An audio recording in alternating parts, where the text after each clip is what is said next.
do orgulho LGBTQIAPN+, é dedicado para celebrar a diversidade e a luta por direitos da comunidade. Em junho, diversos eventos e manifestações são organizados por todo o mundo, para além de comemorar, servir de momento de reflexão, conscientização, reforçar as ações de combate à violência e o preconceito contra essa minoria. O Passos Unital vai conversar sobre o tema com a nossa personagem, Catrina Gonçalves dos Santos. Olá, pessoal! Ela é mulher trans, cabeleireira e barbeira. Vai contar pra gente um pouco da sua rotina, da sua experiência. Catrina, seja muito bem-vinda. Muito obrigado por aceitar o convite. E como eu te falei antes, muito obrigado por me acolher nessa pauta. Você me acolheu muito mais do que eu te acolhi nesse momento. Obrigado, viu? Eu que agradeço, é um prazer estar aqui com vocês. E a gente também conversa com a psicóloga, professora aqui da Unital e pesquisadora de gênero, Rosa Frugoli. Professora, obrigado por estar aqui com a gente. É um prazer estar com todo mundo aqui. Um beijo para todos, né? Vamos bater um papo aqui bem bacana a respeito desse tema tão significativo, tão importante aí para a gente discutir hoje.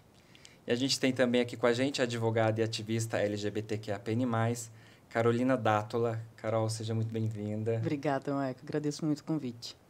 Então, a gente começa o Passos com a nossa personagem, a Catrina. Catrina, por favor, fique à vontade para se apresentar.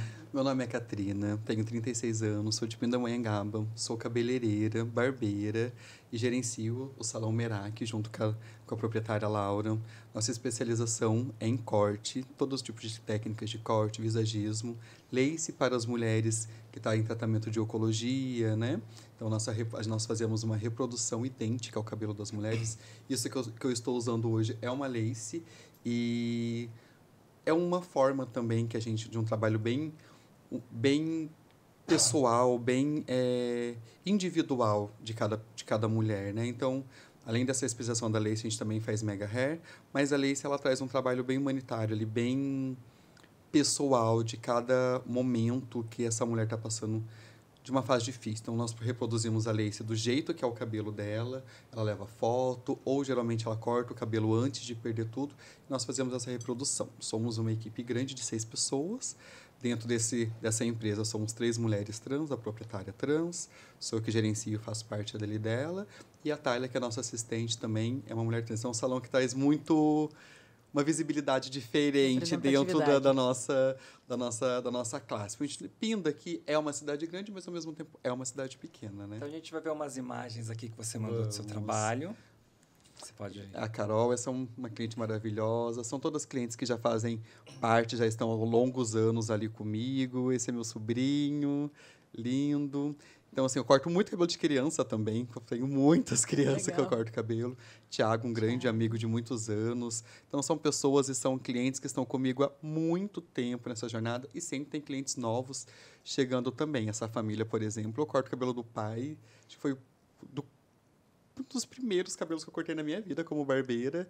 E que continua até hoje. Então, já tem uns 15 anos que ele está comigo. E hoje levo o filho para cortar, que acabou de completar 9 anos essa semana, bem, e já tem 9 anos que eu corto o cabelo do filho dele. Então, assim, eu não cuido só de um cliente, sim da família por um todo. Então, isso é muito legal. Você falou do seu trabalho com as laces, você Sim. pode falar um pouquinho mais? Porque é uma minoria ajudando a outra. Sim, a mulher, quando ela é diagnosticada, são processos, né? Então, ela vai enfrentar vários processos de a dor, a doença, que é uma coisa que assusta, químio, e vem a perda do cabelo. Então, a mulher, quando ela não tem o cabelo, quando ela perde essa identidade, o que mais eu acho que dói nela é o olhar de dó das pessoas, de ver ela careca, de sentir isso. Então, o nosso trabalho dentro do Merak é desde o começo. Nós temos o cabelo, tecemos os cabelos e produzimos esse cabelo fielmente. Então, ela leva tem uma mecha na frente, aquela mecha vai ser produzida do jeito que era o cabelo dela. Então, é um trabalho muito lindo, muito minucioso.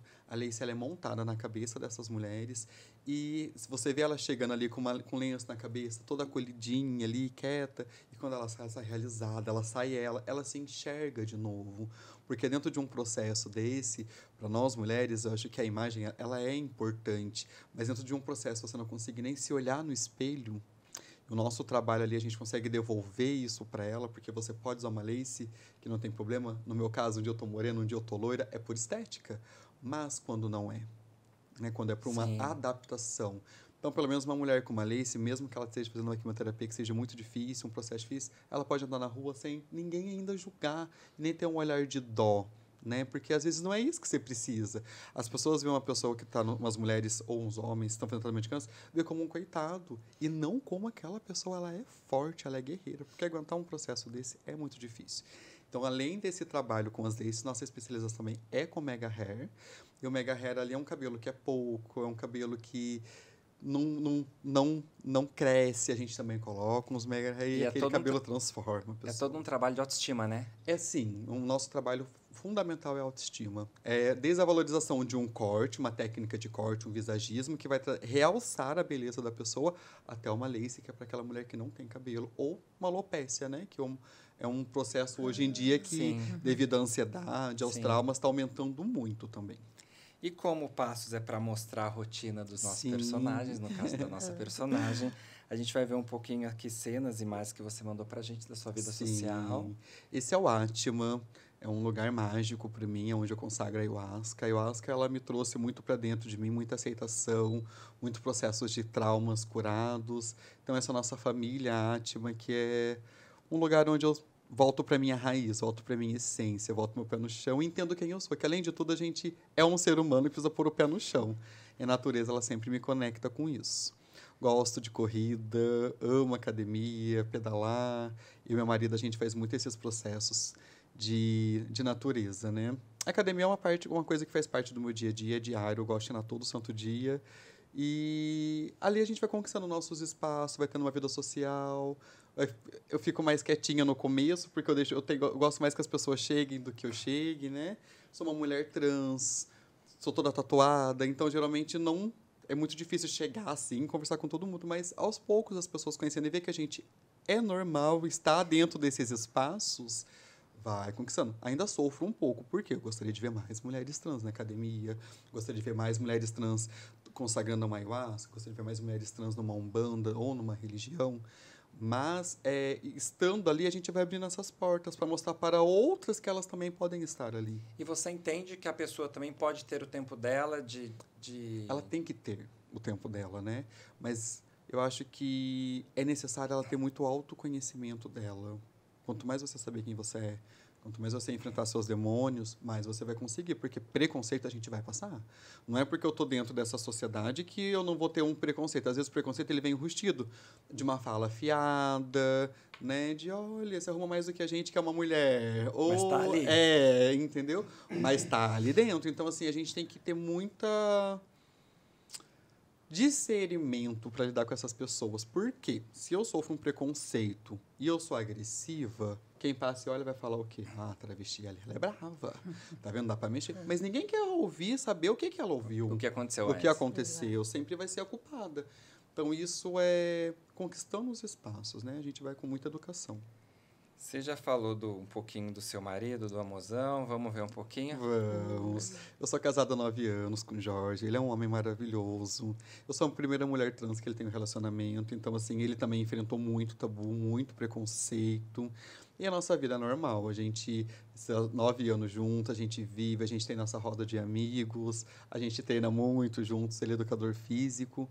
E é um prazer dividir minha vida com ele, estar junto com ele assim, e saber de todas as coisas que ele também já passou, né? Porque as pessoas não são maldosas só com a gente que é trans, é com todo mundo que está em volta da gente. É com mãe, é com irmão, com é com o marido, entorno, né? com todo o entorno.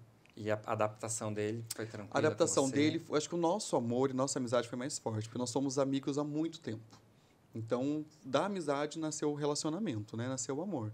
Então, assim, ele foi se adaptando também, mas dói. A gente sabe que quando você escuta uma palavra, que ele já chegou mais chateado em casa, alguma coisa, infelizmente tem, né? Principalmente dentro de uma academia, que é um lugar que é mais, né, de perfeição, de corpos, de estereótipos, de pessoas que buscam, e não entende, porque eu amo treinar, mas a academia não é um lugar acolhedor. Então, infelizmente. Assim, você tem que ter na verdade, seu a academia ela não é um lugar acolhedor para outros corpos. São corpos muito padronizados. Então, a gente vai falar aqui também da sua religião. Você mandou umas imagens, fotos pra gente. Eu sou um bandista. Tô na Casa Pai João de Angola, vai fazer 2 anos. É uma honra para mim estar ali dentro. Eu sou muito bem respeitada, muito acolhida. A Umbanda, assim, ela mudou minha vida, ela me fez me aceitar. Eu sempre quis fazer parte de uma egrégora. E ali eu tenho todo o acolhimento, todo o apoio, todo o respeito que eu mereço e que eu acho que todas merecem, na verdade.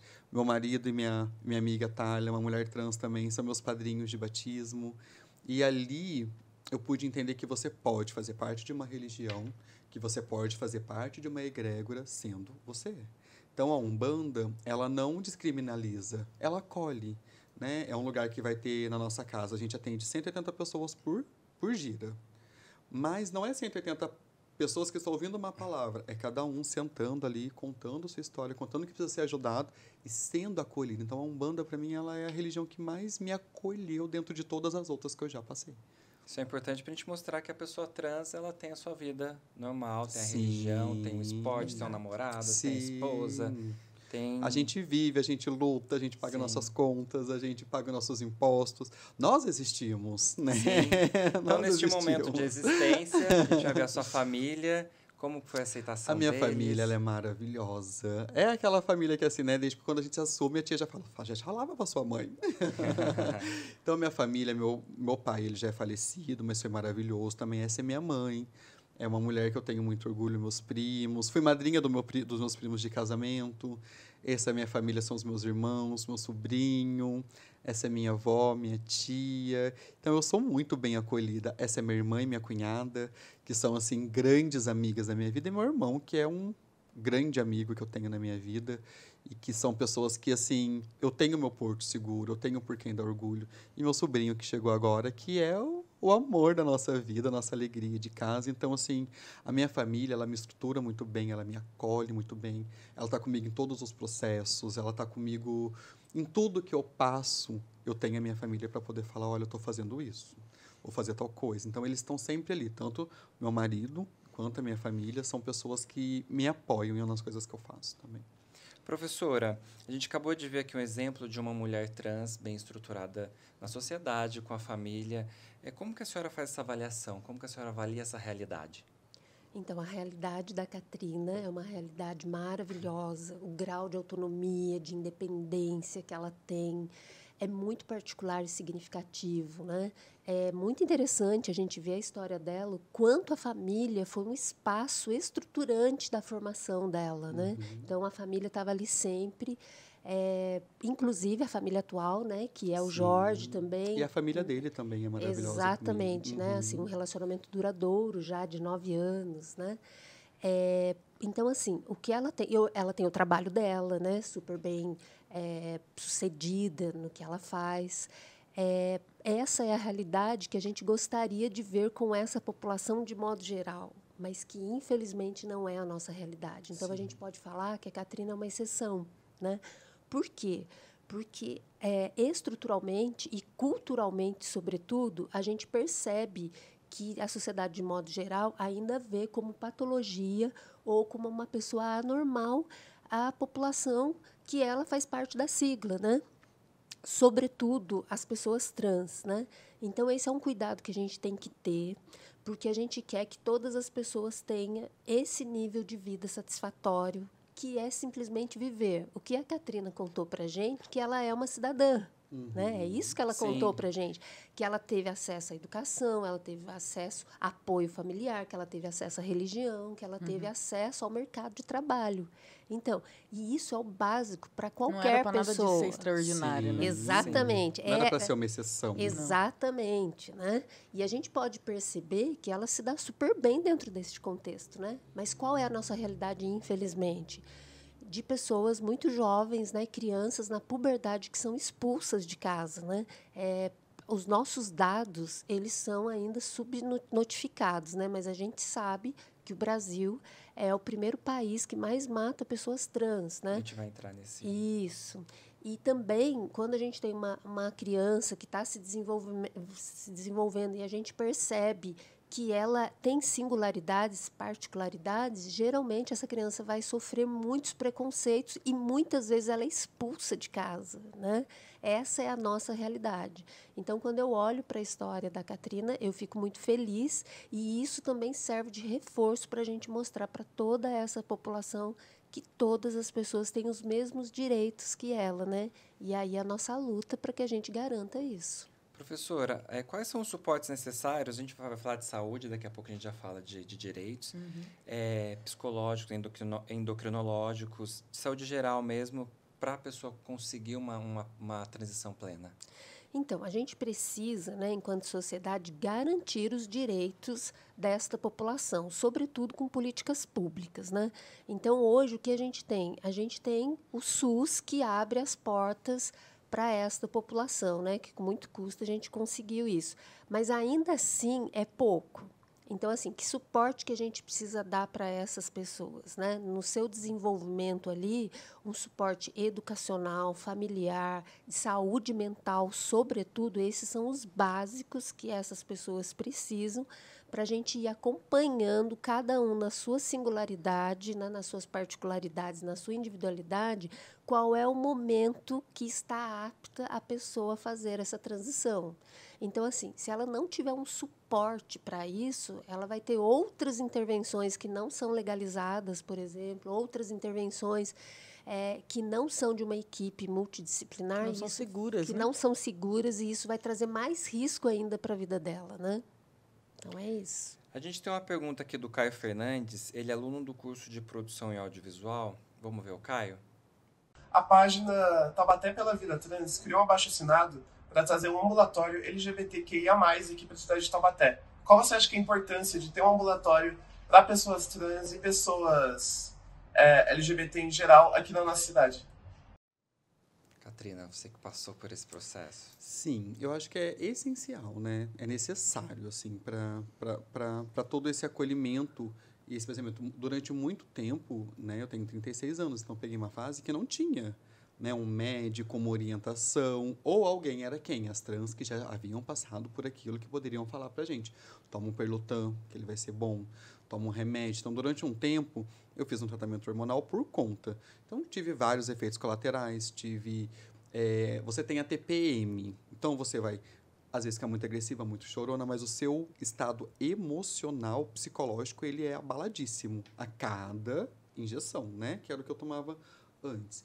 Então, assim, quando veio a lei, acho que foi em 2018, e que ela foi legalizada, eu procurei uma assistência, procurei o postinho, ninguém sabia me dar informação, ninguém sabia dizer o que era, só manda a gente para infectologia. Infectologia, chega lá também, ninguém sabe, e aí não tinha um psicólogo na época, e aí ninguém sabia informar. Você tinha que agendar um geral para você passar no psicólogo, o psicólogo tinha que encaminhar para o psiquiatra, para daí você começar a fazer um tratamento hormonal. Estamos falando de SUS, então, se cada um agendado vai dar o quê? Um ano e pouco? Para nós trans, a distorção de imagem física, ela é muito grande. Então, a necessidade, se alguém falar para você, toma tal remédio, que aquilo vai te fazer bem, você vai e faz. Se você tiver esse acompanhamento desde cedo, desde o começo, um lugar seguro onde você pode fazer isso, com certeza, não só muitas vidas teria sido salvas, porque a gente também fala de um país que tem uma aplicação de hormônio industrial, de silicone industrial muito grande, né? Uma menina que é expulsa de casa pela família, que não tem, se ela precisar se prostituir, vai ter alguém ali que vai bombar ela, que vai colocar um silicone nela e tacar ela para a rua, mas ela nem está pronta para aquilo. Sim. Então, você tem um lugar seguro onde você pode ir, que você pode conversar, que você pode ser acolhida. E não é o que eu senti no posto quando eu fui menosprezada. Tipo assim, olha, aqui é para quem está doente, não é para quem quer tomar um hormônio. Como se não fosse importante. Como se fosse um luxo, né? Não então, assim, eu acho que é necessário isso para a vida da gente. Tem que ter em todos os lugares. Tem que ter um trabalho mais humanitário para esse olhar, porque é necessário, gente. A gente está tomando um remédio que ele vai mudar seu corpo físico. O hormônio, ele mudou meu corpo físico. Então, você imagina o que ele não faz no mental. Sim. Entendeu? Carol, você pode falar para a gente do suporte quanto aos suportes legais? Como estão esse direito da população trans? Seja desde o início da mudança de nome, acesso à saúde? Sim, Como a Katrina falou, a gente tem essa política nacional, né, de atenção à saúde LGBT, da comunidade LGBT, e ela existe, se eu não me engano, é desde 2018 mesmo. Mas ela é uma portaria, né, do Ministério da Saúde, ela não tem um status de lei, não é uma lei. E eu acho que hoje essa é a nossa principal lacuna do ponto de vista dos direitos dessa comunidade, é que a gente não tem a edição formal do jeito que deveria ser, um processo legislativo que determine, que chegue num plano nacional, que chegue num... Ela é mais uma teoria do que uma prática. É muito mais, né? E mesmo se chegasse a ser uma lei, a gente ainda ia ter um processo até isso ser a realidade. Então, esse direito ao acesso às terapias de hormonização, de redesignação sexual, é uma realidade num papel, mesmo que seja por um instrumento que é frágil, que são essas portarias, esses decretos, essas decisões que não têm força de lei, mas que, mesmo assim, encontram dificuldades executivas assim, para se tornar realidade. Então, quando você, por exemplo, procurou esse atendimento, você já tinha conhecimento e já tinha a sorte de ter tido conhecimento que você tinha esse direito. Sim. E quando você chegou lá, você encontrou uma equipe que não era nada preparada para te receber. E essa é a realidade que a gente tem. O estereótipo da comunidade é tão grande, tão forte, que o que você falou é o que a gente recebe de demanda também, né? Sobre pessoas LGBT que vão procurar atendimento básico de saúde e são sempre encaminhadas para o ambulatório médico de infectologia. Porque é esse estereótipo de promiscuidade, Exato. de prostituição. Sim. Então, como se a única atenção que a pessoa LGBT precisasse fosse no setor da infectologia. Então, assim, sexual pra eles, então, né? Tem que contar, né? Porque a gente é gente, acho que fica claro, e que a gente tem todos os outros problemas, que eu fico gripada, né? Sim. Então, assim, que eu tenho que passar pelo todo atendimento do procedimento normal ginecológico, por exemplo, e é uma outra negligência muito grande também. Mulheres lésbicas não costumam ter o atendimento ginecológico que deveria, porque protocolos desatualizados, assim, Exato. de entender questões de sexualidade e negligenciar exames periódicos que precisam ser feitos, porque a equipe que tá acolhendo, que está recebendo aquela que deveria ser que é até parte da atenção básica, não está preparada para aquilo. Então, eu acho que o problema maior, além de falta de formalidade assim mais concreta dos direitos enquanto lei, tem esse problema de estar no papel e não ser o que a comunidade encontra quando procura o atendimento. E a questão de nome, troca de nome, acesso a banheiro público, como que está isso? Na verdade, a questão do nome do registro civil, ela é bem nova. Esse direito existe desde 2018 e foi uma decisão do STF. Olha, que loucura também, não é uma lei. No Código Civil, do jeito que ele que é onde a lei que trata, né, da questão do nome, de registro civil, não existe ali expresso o direito das pessoas transexuais, não binárias, de fazer a redesignação ali do nome, né, retificação do nome. Então, teve que ser um entendimento do judiciário. Como eu estava dizendo, a gente não tem processos de criação de leis que cheguem, que culminem nesse entendimento, nessa formalização. Os direitos que a gente tem adquirido, desde a união homoafetiva até o direito de retificação do nome, eles foram adquiridos por demanda judicial, processo. Sim. Processo judicial. Uma jurisprudência. É uma jurisprudência que é criada, que garante, não é uma lei que garante. Então, hoje, as pessoas têm o direito de, por via administrativa, requerer a alteração do nome. O processo, a princípio, não é para ser burocrático. A burocracia que a gente encontra maior é quando a gente vai falar de menores de idade procurando acesso a esse direito. Aí precisa passar por um processo judicial, o que eu acho que, nesse caso, tudo bem, porque é importante que seja garantido, e o judiciário está aí para garantir também direito, né, de crianças e adolescentes, mas é importante que seja garantido que a família vai ser ouvida de forma plena, né? Então, a maior burocracia está aí. Todos os envolvidos precisam ser chamados para essa conversa, né? Inclusive, é um momento, para o tribunal conseguir estar... para os tribunais, né, estarem perto o suficiente para ver se o Estatuto da Criança e do Adolescente está sendo cumprido ali, né, se aquela criança não está sendo negligenciada em outros âmbitos, que não só do direito ao nome, que é um direito humano, né, ele é mais importante do que, a gente falando assim, eu tenho a sensação de que ele pode ser banalizado, mas é extremamente importante a formação da identidade daquela É, pessoa. só fazer um comentário, Carol, que o nome da gente é a palavra que a gente vai ouvir com maior frequência, né? A palavra que a gente vai ouvir na vida Nossa toda vida, da gente. sim. Então, Nossa, é interessante, não tinha pensado fundamental, nisso. é o nome. Que seja uma palavra que te agrade, né? Quando eu peguei a minha Exatamente. certidão de nascimento, estava escrito Catrina Gonçalves dos Santos. A emoção. Nossa, eu chorei, comecei a chorar ali na frente da moça Ai, que me que entregou. legal. Porque é importante, até você ter aquele papel, você ver que aquilo é essencial. Sabe? Quando eu recebi aquilo, que eu vi meu nome, que daí sai, parece que passou um filme na minha cabeça de criança, da mudança, de tudo, porque a trans, uma mulher trans ou um homem trans, vou falar por mim, não é sobre o sexual, não é quando você sente atração por outra pessoa que você se descobre. É você se olhar e falar, não, mas eu não sou É você assim. com você, né? É eu comigo, eu não sou assim, eu sou diferente. Você tem que brincar com carrinho, mas eu não gosto de carrinho. Então você tem que fazer, mas não, mas você já se entende logo. Quando você pega esse documento e todos os seus documentos que vêm depois, com o seu nome que você escolhe, né? Você se batiza ali, é muito bom. E a vida da gente também, ela dá uma mudada, assim. Depois que eu mudei todos os meus documentos, a minha vida, ela melhorou. Porque eu não tenho mais vergonha do meu nome. Sim. E fora os Você- constrangimentos, né? Sim. Você é chamado Alguns pelo lugares, nome sim, morto, você né? vai. Já aconteceu daí no pronto-socorro. A própria secretária ali, maravilhosa. Qual que é seu nome social? Vou colocar aqui. Como já aconteceu de ele chegar no lugar e a pessoa nem respeitar o seu nome, recusar, se né? recusar a falar seu nome social. Então, é muito complicado por isso. Alguns lugares estão preparados, outros não. Então, o constrangimento, ele sempre vai vir enquanto você está com o seu nome de batismo ali. Quando eu fiz a mudança, eu falei para minha mãe, não é que eu tenho vergonha, eu respeito o nome que vocês me deram, que você tem que ter respeito por aquilo. Mas não sou eu.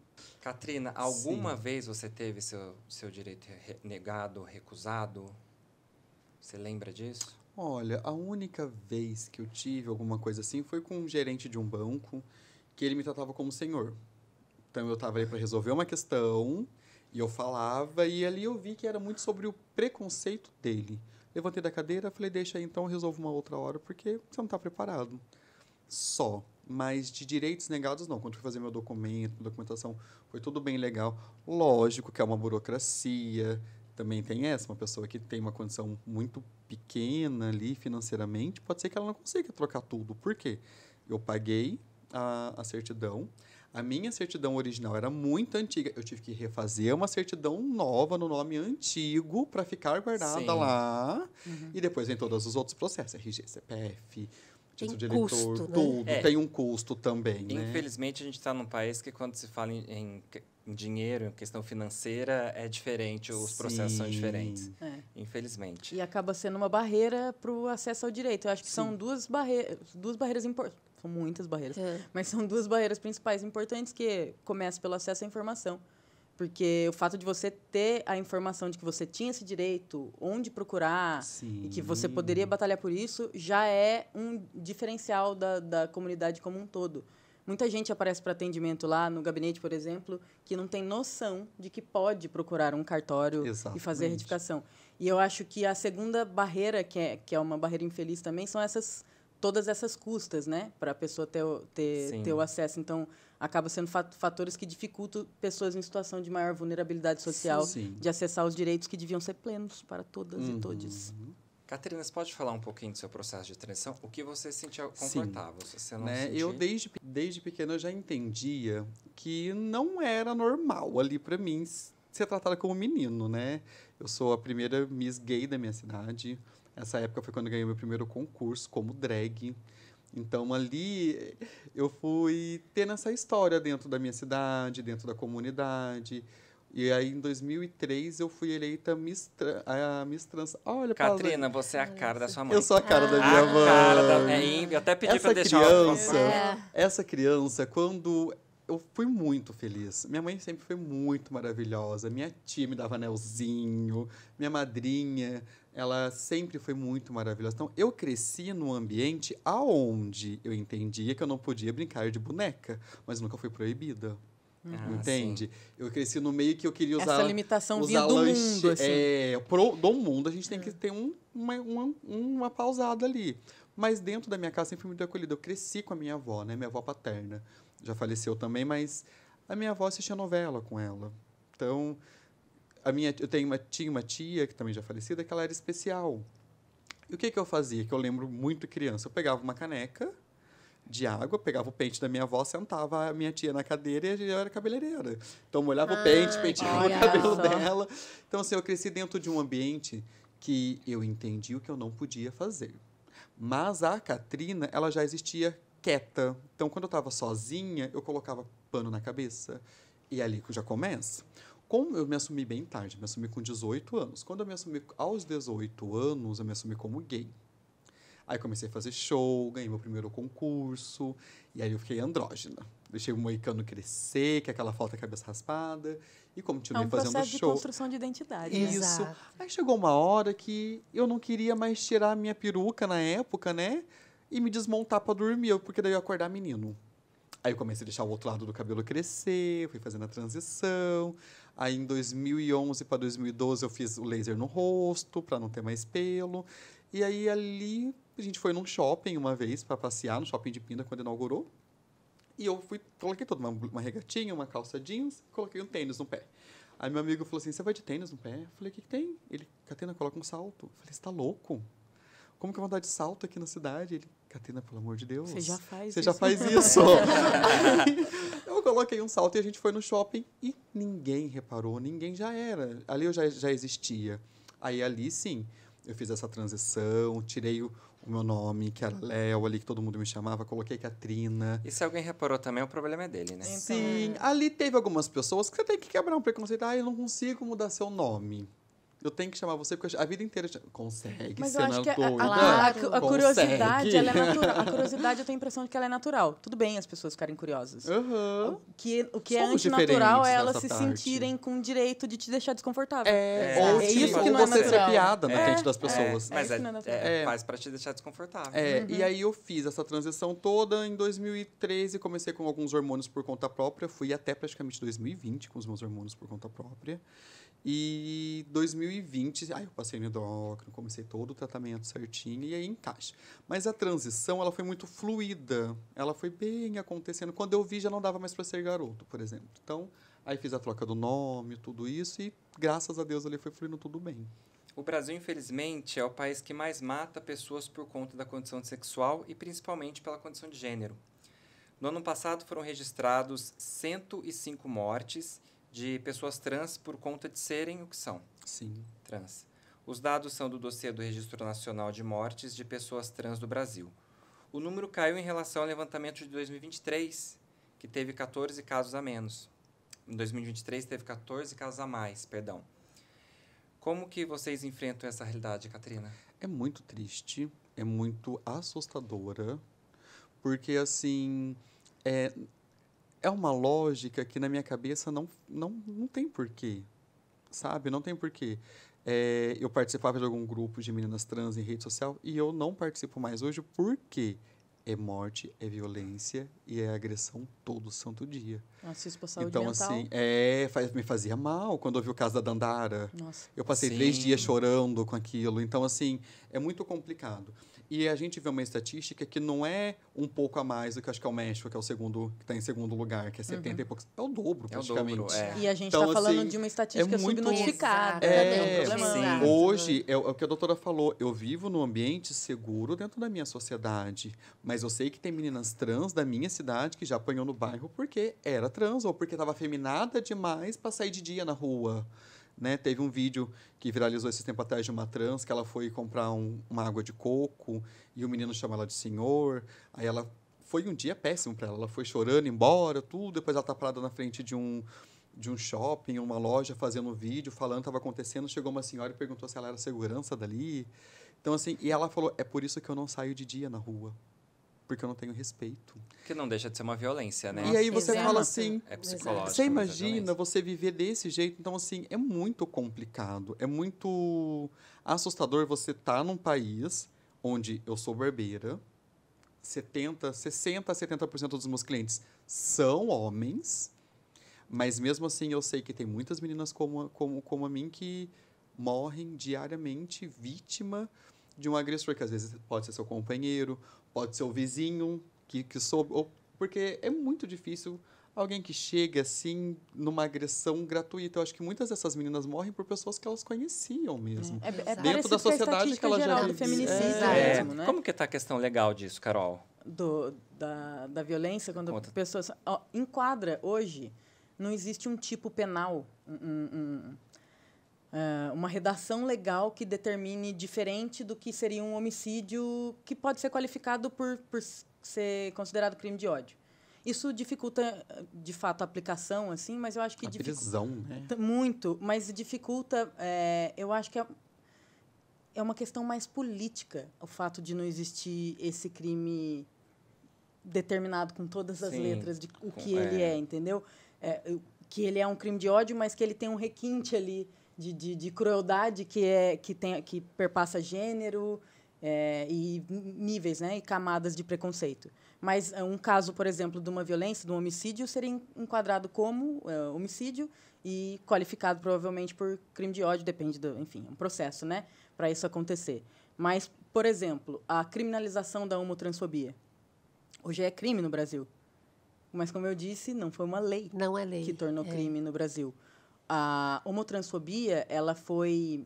É como se o judiciário tivesse reconhecido a existência desse fato sociológico, social, né, que existe, que está aí, que tem dados, que a gente vê, que é dia a dia, que tem esse impacto, inclusive, na nossa saúde mental, da comunidade como um todo. Mas ele foi equiparado, ele foi entendido como equivalente ao crime de racismo. Entendi. Então, não existiu uma... E o crime de racismo existiu uma lei, né? Que Exato. tramitou para considerar que racismo é crime. Então, mas a LGBTfobia, não. É como se fosse, É mas como ainda se fosse, não é. mas ainda por isso não é. aquela senhora, essa semana do passado, né? Que teve o vídeo dela xingando no shopping, depois ela Sim, no elevador. E Quase faz com nada, toda a segurança do mundo ali, da porque impunidade, ela não a sabe que nada vai tranquilidade da acontecer. impunidade, né? Mas E- apesar disso, como que vocês avaliam hoje como está a situação da comunidade LGBTQIAPN+.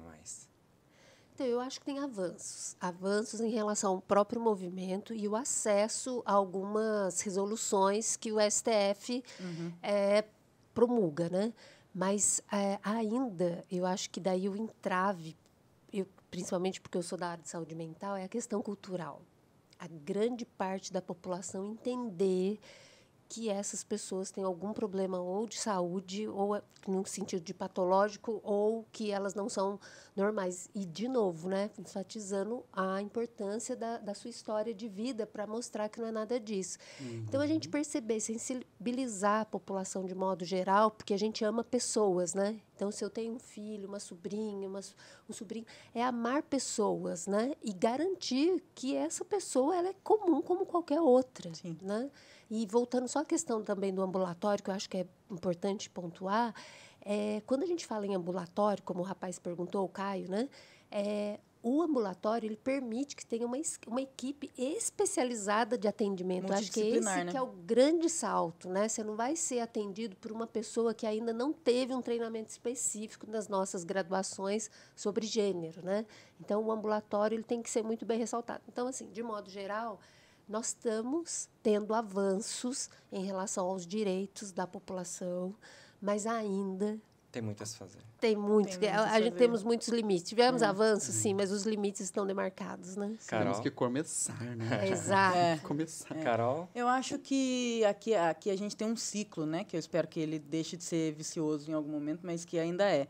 O que a professora ressaltou sobre a questão cultural é o que impacta diretamente no que é reconhecido e garantido para a gente como direito. Porque, por exemplo, se a gente está falando de uma sociedade com uma cultura homotransfóbica, LGBTfóbica, essa sociedade certamente vai eleger representantes que reflitam todo esse preconceito. Sim. E daí a gente vai ter uma representação no Congresso, uma representação nas casas legislativas preconceituosa, né? Contra o que nós somos. A nossa Constituição, ela é maravilhosa, né? Ela é vanguarda no mundo, assim, copiada. A gente fez um excelente trabalho em 88 Exato. na nossa democratização. O nosso maior problema é tornar ela concreta na vida das pessoas. Porque, por exemplo, lá na nossa Constituição, a gente tem previsto a garantia dos direitos de minorias ou de população minorizada, né? Que, por exemplo, mulheres não são minorias, mas é uma minoria social porque são direitos minorizados, né? Então, essa garantia de direito das minorias já está lá prevista. E, do jeito que são estruturadas as casas legislativas e os 3 poderes, era para essa representação das minorias existir lá também, enquanto vozes dissidentes, mas que precisam ser ouvidas, né? Bom, a gente vê isso acontecendo, o que a professora falou, a Catrina observa na vida, que a gente tem progressos. Mas, ao mesmo tempo que a gente progride, parece que a gente está num esforço constante sempre vai de ter gente que segurar puxa pra essa trás. parede do absurdo o tempo todo. É histórico. É sempre você tentando e sempre enxugando o tem aquela gelo, galera, Exatamente. né? Então, é uma comunidade e aí os apoiadores e aliados estão na sigla por um motivo, né? Porque a gente precisa dos aliados também, que não são da gangue do alfabeto, que não são da letrinha, Sim. mas a gente precisa desses aliados Mas que estão com a gente, porque a gente tem que se manter vigilante. Catrina? É como se tratassem de uma forma onde a gente não é vista, né? Onde a gente não é respeitada no sentido de vista, como ser humano. Então, se existe uma agressão, se existe uma estatística, por que não mudar? Por que não correr atrás disso para poder fazer diferente? Mas é isso que a gente enfrenta, barreiras. A nossa cidade, em Pinda, a gente já tentou fazer um comitê ali. Sempre tem alguém que te defende perto das eleições. Sempre vai ter alguém que quer fazer a reunião, que quer trazer aquilo, perto das eleições e pós. Se não me engano, teve 2 ou 3 ou 4 encontros que nós tivemos na nossa cidade. E depois não teve mais. Não consegue levar isso para frente porque vai bater. Como a nossa cidade ela é pequena, a gente consegue ter um respaldo legal.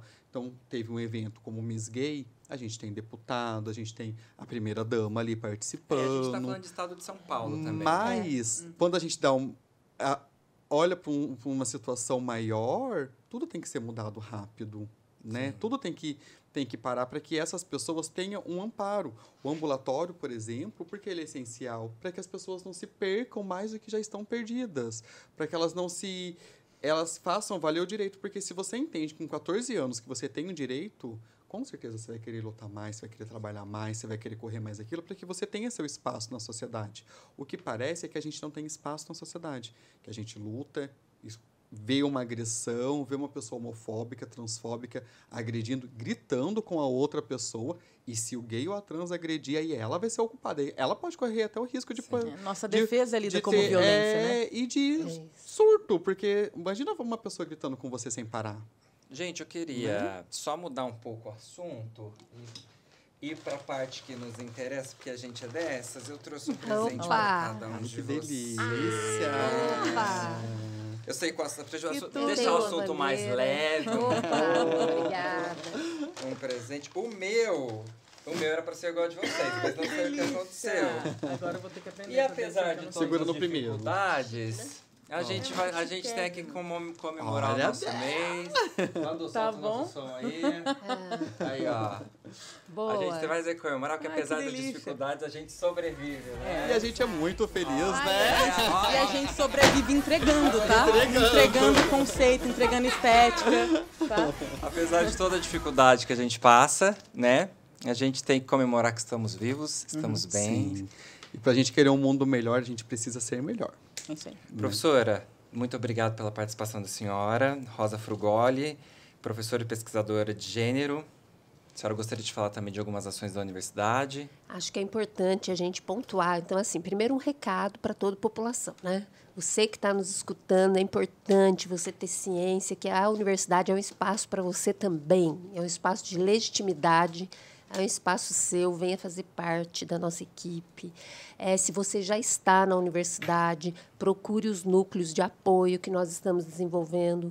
A universidade deu um salto nos últimos anos. A gente tem, junto com a professora Alexandra, que é da Pró-Reitoria Estudantil, um apoio com mais ênfase sobre a questão de gênero. A gente está engatinhando, mas a gente está lá para fazer valer os direitos de todas as pessoas que estão no nosso grupo.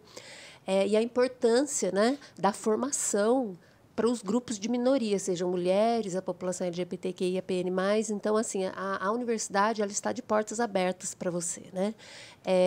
Um abraço a todos, estamos aí. O que vocês precisarem, podem nos procurar. Então, um abraço a todos, feliz aqui de Obrigada. conhecer a vida de vocês. Carolina Dátulo, advogada, ativista LGBTQIAPN+, muito obrigado. Eu agradeço muito o convite, Maicon. Que delícia falar sobre isso, com gente com disposição para falar sobre isso, com história boa para trazer para gente. Muito bom, também amei. Informação, adoro. E a nossa personagem, Catrina Gonçalves dos Santos, cabeleireira, barbeira e mulher trans. Muito obrigado pelo carinho, pela disposição, Eu que pela agradeço. coragem. Foi maravilhoso, um bate-papo incrível, pessoas incríveis que eu conheci. Eu amei estar aqui.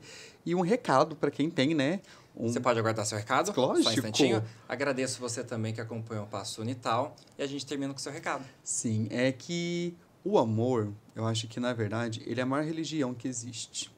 Se você amar seu filho e não um estereótipo, não ele vai estar com um homem ou ela vai se transformar numa mulher, e você amar a essência daquela pessoa, você sempre vai trazer o melhor para ela, né? Então, assim, que você que tem um filho, um irmão, um primo, um amigo, que seja gay, trans, LGBTQI, que você saiba querer conhecer aquela pessoa, para que aquela pessoa brote o melhor dela e não o medo dela.